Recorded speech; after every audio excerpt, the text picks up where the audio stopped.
शिक्षण क्षेत्रातील होऊ घातलेल्या 110 करोड रुपयापर्यंतच्या स्कॅमला पुराव्यानिशी साबित करण्याच्या उद्देशाने हा व्हिडिओ बनवण्यात आला आहे. यांची फीस जी आहे 35,000 आहे. कारण ही जी आहे ही आता नेक्स्ट याच्यापासून वाढेल. ठीक आहे, म्हणून तुम्ही जितक्या लवकर तुम्ही तुमचं रजिस्ट्रेशन करून घ्याल तितकं हे होईल. पण मग तुम्ही ते फॉर्म केलेत म्हणून तुम्हाला दाखवतात रजिस्ट्रेशन. हे सर्व रजिस्ट्रेशन दिसतंय तुम्हाला. रजिस्ट्रेशन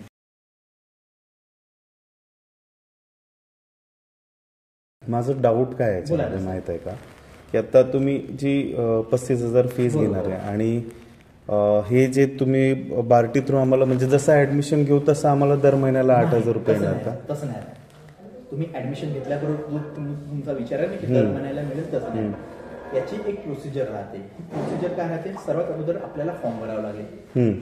फॉर्म कधी निघतील? मार्चमध्ये निघतील. मार्चच्या एंडिंगमध्ये निघतील. ठीक आहे, मार्चच्या एंडिंग नंतर एप्रिलच्या स्टार्टिंगला ते एक्झाम घेतील. अच्छा, ठीक आहे. एक्झाम घेतल्यानंतर जी आहे तुमचा नंबर लागतो. ठीक आहे, एक मई मध्ये, एप्रिल किंवा मई मध्ये तुमचं स्कॉलरशिप चालू होऊन जातं.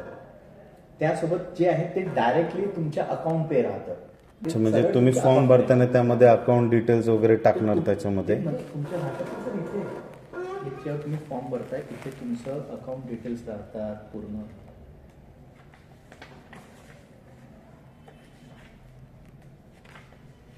तुम्हाला तुमच्या पासबुकची झेरॉक्स लावा लागते ना. ठीक आहे, तिथे तुमच्या अकाउंट मध्ये डायरेक्ट येतात ते. अच्छा, म्हणजे जे तुम्ही अमाऊंट 48 प्लस 10K कसले येतात ते for purchasing your books and stationery वेगळे येतात. ते पहिल्या महिन्यातच येऊन जातात. म्हणजे पहिला हप्ता जो राहतो तुमचा मार्च मध्ये एक्झाम झाला. हा, एक्झाम झालं मार्च मध्ये नाही सर, एप्रिलमध्ये. एप्रिलमध्ये फॉर्म निघतील. समजा जून मध्ये डायरेक्ट तुम्हाला म्हणजे 18,000 रुपये येतील पहिला. असं मग मंथली ते पे करतील? नाही, 18,000 महिना नाही, पहिला महिना 10,000 प्लस येतात. अच्छा, ठीक आहे. नंतर मग प्रत्येक महिन्याला 8,000 येतात. असे राहतात. असं राहतात. आता जसं यांना यांचे जे आता या महिन्याचे जे आले आहे ते 18,000 रुपये आले. पुढच्या महिन्यात किती यांना 8,000 येते. पण सर एक विचारू का, म्हणजे आता याच्यामध्ये तुम्ही असं म्हटलं की चला यांचं एक्झाम पास होईल, सिम्पल एक्झाम असं पास, इन केस जर तो पास नाही झाला तर? पण आपण जे मागच्या 2 वर्षात अशी एक पण केस तर नाही झाली माझ्याकडे मागच्या. कारण ज्या लेवलवर आपण शिकवतो आणि ज्या लेवलवर एक्झाम होते ते आपल्याला दोन्ही गोष्टी आपल्याला माहित राहतात. सेकंडली, ठीक आहे, पुढच्या 3 वर्षासाठी आपण यांच्यासोबत एम्पॅनल्ड आहोत. ज्या आतमधल्या ज्या तुम्ही समजून जातात क्वेश्चन्स काय राहतात, काय राहतात, बाकी गोष्टी ते आपल्याला माहित राहतात. अच्छा,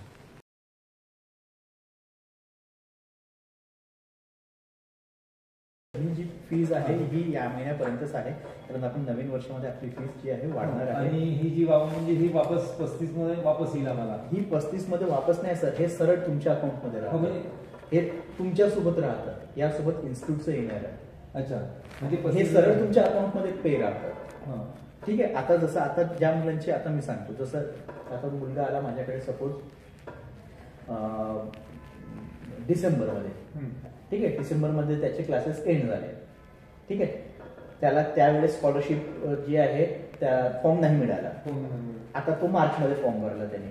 मार्चमध्ये फॉर्म मिळाल्यानंतर तो त्याची स्कॉलरशिप जी आहे त्याच्या अकाउंटमध्ये जात राहते. असं राहतं ते, मागे पुढे ते होऊन जातं. ते मागच्या 2 वर्षात तरी मी सांगतोय माझ्याकडे असा एक पण मुलगा नाही राहिला ज्याला स्कॉलरशिप स्कीम नाही मिळाली. आता माझ्याकडे यावेळेस SC कॅटेगरी म्हणजे बार्टीचे 600 फॉर्म्स आहेत. किती आहेत? ते सर्व 600 फॉर्म्स आहेत. अच्छा, म्हणजे दुसऱ्या कॅटेगरीसाठी पण आहेत का? दुसऱ्या कॅटेगरीसाठी पण आहेत ना. ST कॅटेगरीसाठी TRT आहे, tribal research training institute. OBC साठी तुम्हाला तो शेवटचा बोर्ड दिसतोय, सारथी एज्युकेशन दिसतोय तो शेवटचा बोर्ड, सारथी. OBC वाल्यांसाठी. ठीक आहे, OBC वाल्यांसाठी 2 संस्था आहेत, एक सारथी आहे आणि एक महाज्योती आहे. ही सारथी जी आहे ती कुणबी, मराठा आणि मराठा कुणबी. त्याच्यामध्ये काय, कारण की माझं कसं आहे माहित आहे का, मी OBC आहे, माझी वाईफ SC आहे, तर मग याच्यासाठी काय आहे? ती आहे त्याच्यात काय स्कीम आहे? जर स्कीम आहे सर. अच्छा, सारथी पण हेच देत आहे का? Same same. आणि फीस पण तेवढंच, सगळं तेवढंच. संस्था वेगवेगळ्या राहतात कॅटेगरी वाईज. स्कीम एक आहे. कारण ऑब्व्हियसली सर्वांसाठी जिथनं पैसा जात आहे तो महाराष्ट्र म्हणजे गव्हर्नमेंट काउंटर अलग अलग आहे फक्त ओबीसी वाल्यांना सारथी करून नाव मिळेल. दिलंय, हा ठीक काउंटर आहे. खिडकी नंबर. एससी कॅन्डिडेटला भारती थ्रू मिळेल. ठीक आहे. एसटी कॅन्डिडेटला TRT थ्रू मिळेल. पण शेवटी जो पैसा जातोय तो महाराष्ट्र गव्हर्नमेंटचाच जातो. गव्हर्नमेंटचा. आता महाराष्ट्र गव्हर्नमेंट नाही मिळेल काय त्यामध्ये मग हे नाही का अरे सर आपने ओबीसी वाले को तो 10,000 दिया, एससी वाले को 6,000 दिया. कास्टिझम हो रहा है. कास्टिझम हो रहा है. बरोबर आहे. त्यासाठी सर्वांसाठी सेम सेम खूप भारी जबरदस्त. ते चांगलं केलं मग. आहे ना. ते चांगलं आहे की पार्शलिटी नको.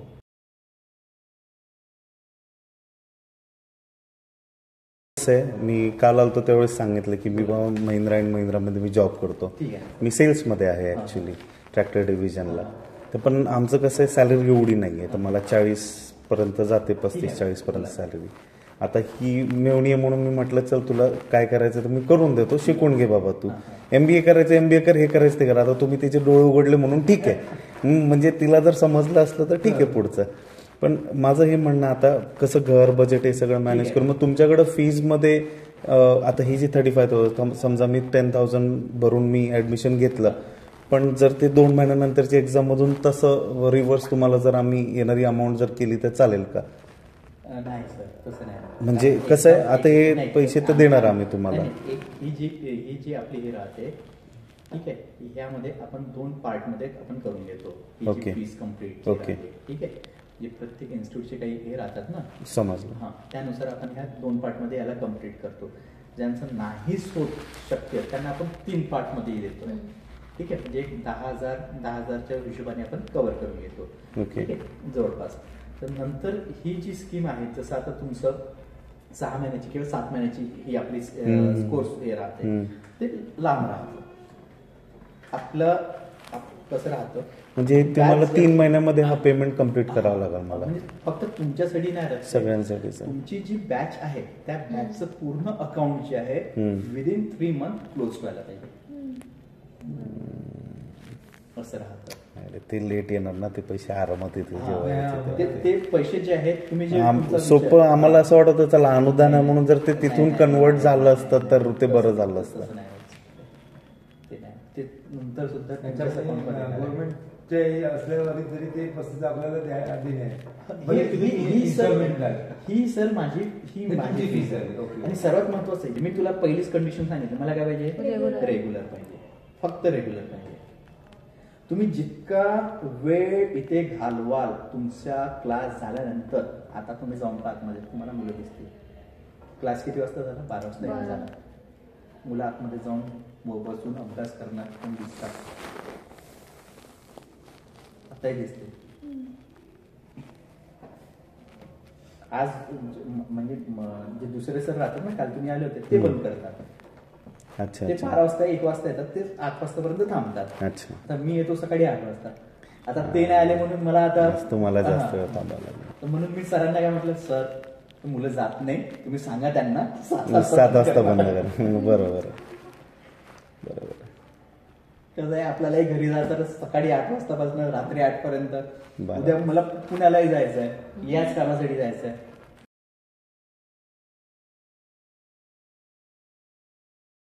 सरांनी मग ते डीडी दिलं ठीक आहे. आम्ही थोडं तुम्ही किती वाजेपर्यंत ओपन आहात आता? 6:30 झाले आणि आता ठीक आहे चला आम्ही ते 35,000 भरू. पण नाही सांगतो नाही लागलं ना पूर्ण पैसे बँकेच्या व्याजात सकट माझ्याकडून घेऊन जा.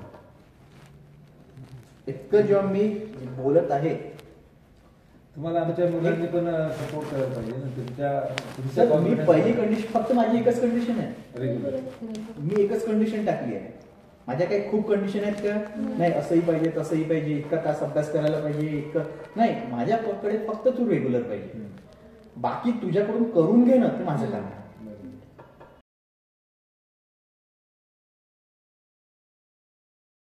येऊन जाईल ना आम्हाला काय म्हणजे 100% सर. मागच्या 2 वर्षात सर माझ्याकडे एक पण मुलगा नाही झाला असा की ज्याला मिळालं नाही आहे. आता तुमचं तर असं काही वेगळी खूप केस तर नको राहायला पाहिजे. बरं म्हणजे सगळं ठीक आहे. आपण जे पैसे भरतो ते आपल्याला त्यामार्फत रिटर्न तरी येत आहेत कमीत कमी. यावेळेस SC कॅन्डिडेट बार्टीचे 600 मुलं आहेत. 600 फक्त बार्टीचे SC कॅन्डिडेट आहेत.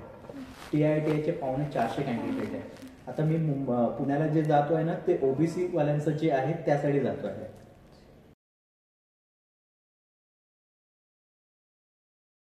तर मला सांगा, मला जेव्हा स्कॉलरशिप द्यायची आहे तर अगोदर मी माझ्या मुलाला देऊ की बाळाच्या मुलाला देऊ? बरोबर आहे, आपल्या मुलाला देणार. त्यासाठी आता पुष्कळ राहतात, असं नाही ना. ठीक आहे, आज डिस्कस करतो आम्ही.